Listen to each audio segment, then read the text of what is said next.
उपवासात खाल्ल्या जाणाऱ्या पदार्थांपैकी साबुदाणा हा सर्वात जास्त वापरला जाणारा पदार्थ आहे.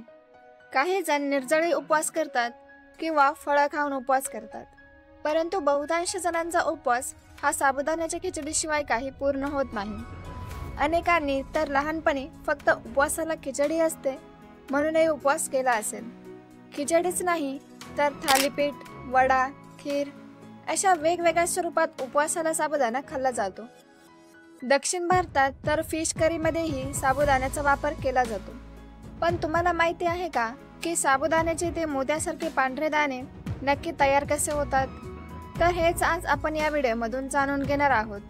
त्यासाठी व्हिडिओ शेवटपर्यंत नक्की बघा. व्हिडिओ आवडल्यास व्हिडिओला लाईक करून चॅनलला सबस्क्राईब करा. आपल्या आहारातला हा सर्रासपणे वापरला जाणारा घटक हा खरं तर शेतात नाही तर कारखान्यात तयार होतो. मूळ भारतीय नसलेला हा खाद्यपदार्थ काही वर्षांतच देशात लोकप्रिय झाला. 1940च्या दशकात एक जागतिक घटना घडली ज्यामुळे साबुदाणा अधिकाधिक लोकांपर्यंत पोहोचला गेला. सर्वात महत्त्वाचं म्हणजे साबुदाण्याने तेव्हा लाखो लोकांचे प्राणही वाचवले होते. साबुदाण्यामध्ये कार्बोहायड्रेट्स मोठ्या प्रमाणात आढळतात आणि काही प्रमाणात कॅल्शियम आणि व्हिटॅमिन सी देखील असते. कार्बोहायड्रेट्सचे प्रमाण अधिक असल्याने साबुदाणा हा ऊर्जादायी मानला जातो आणि म्हणूनच उपवासाला साबुदाणा खाण्याची पद्धत आहे. आता बघूया साबुदाणा कशापासून बनवला जातो. साबुदाणा हा सागो पाम नावाच्या झाडापासून बनवला जातो. दक्षिण भारतामध्ये सागो झाडे मोठ्या प्रमाणात आढळत असली तरी मूळ ही वनस्पती आफ्रिकेतून भारतात आणली गेली आहे. या सागो पाम वनस्पतीच्या खोडापासूनच साबुदाणा बनवला जातो. सागो झाडाच्या खोडाला टॅपिओका रूट तसेच कसावा देखील म्हणतात आणि त्यापासून साबुदाणा बनवला जातो. तसेच ही कंदमुळे दिसायला अगदी रताळ्यांसारखीच असतात. 1943ला तामिळनाडूच्या सालेममध्ये साबुदाणा बनवण्याचा पहिला कारखाना सुरू झाला आणि त्यानंतर वाढत गेलेल्या मागणीनुसारच या वनस्पतीची शेती आणि साबुदाणा बनवणारे कारखाने देखील वाढत गेले. भारतात तामिळनाडू, आंध्र प्रदेश, केरळ, आसाम, नागालँड या राज्यांमध्ये मोठ्या प्रमाणावर कसावाचे उत्पादन घेतले जाते. विशेष म्हणजे साबुदाणा पिकाची लागवड ही कमी पाण्यात आणि सर्वसाधारण जमिनीमध्ये देखील केली जाऊ शकते. मात्र टॅपिओकाच्या काढणीनंतर साबुदाणा निर्मितीसाठी कारखान्याजवळ असणे आवश्यक आहे. साधारणतः 9 ते 11 महिन्यात हे पीक तयार होतं. टॅपिओका झाडाची पूर्ण वाढ झाल्यानंतर त्याची काढणी केली जाते. सागोपाम नावाच्या झाडापासून त्याच्या खोडांना तोडून वेगळे केले जाते. शेतातून काढल्यानंतर या कसावा कंदमुळांवर लवकरात लवकर प्रक्रिया करावी लागते, कारण यांची बाहेरची साल विषारी असते जी खाल्ल्यास हानिकारक ठरू शकते. शेतकऱ्यांच्या शेतामध्ये उत्पादित केलेली ही टॅपिओकाची कंदमुळे ट्रकमध्ये भरून कारखान्यात आणली जातात. मोठमोठ्या ट्रकमधून डायरेक्ट त्या कंदमुळांना स्वयंचलित कन्व्हेअर बेल्टवर टाकले जाते.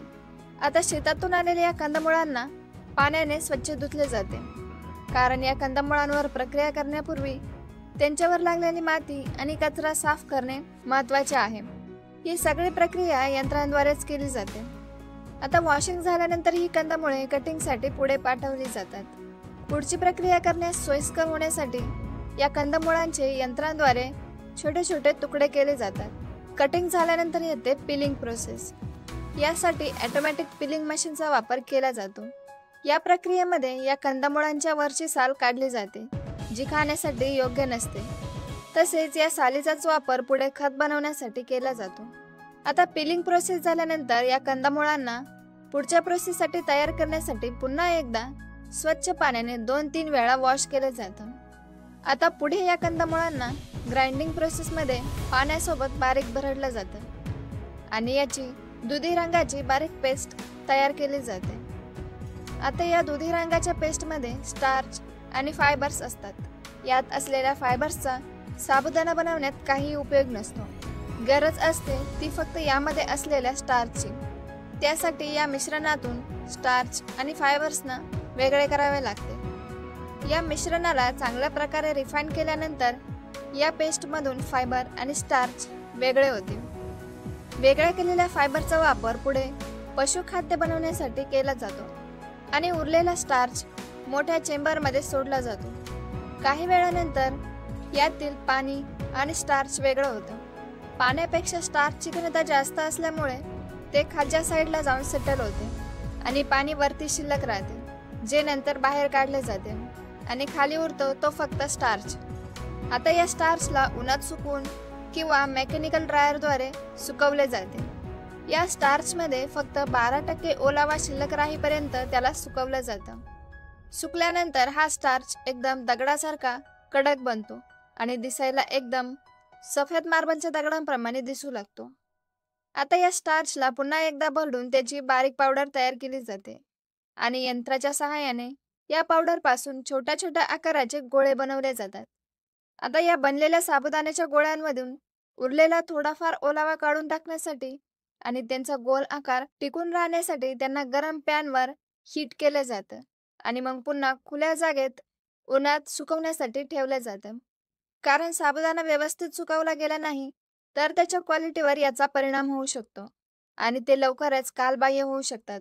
म्हणूनच साबुदाण्यांमध्ये ओलावा शिल्लक राहणार नाही या गोष्टीची येथे विशेष काळजी घेतली जाते. आता हा साबुदाणा पूर्णपणे सुकल्यानंतर त्याला ग्लुकोज आणि स्टार्च पासून बनवलेल्या पावडरने पॉलिश केले जाते आणि अशा प्रकारे पांढऱ्या मोत्यासारखा दिसणारा साबुदाणा बाजारात येण्यास तयार होतो. पुढे त्यांना वेगवेगळ्या प्रकारे पॅक करून बाजारात विक्रीसाठी पाठवले जाते. तर अशी आहे साबुदाणा बनवण्याची संपूर्ण प्रक्रिया. माहिती आवडली असेल तर व्हिडिओला लाईक करा आणि अशाच नवनवीन आणि माहितीपूर्ण व्हिडिओसाठी चॅनलला सबस्क्राईब करा.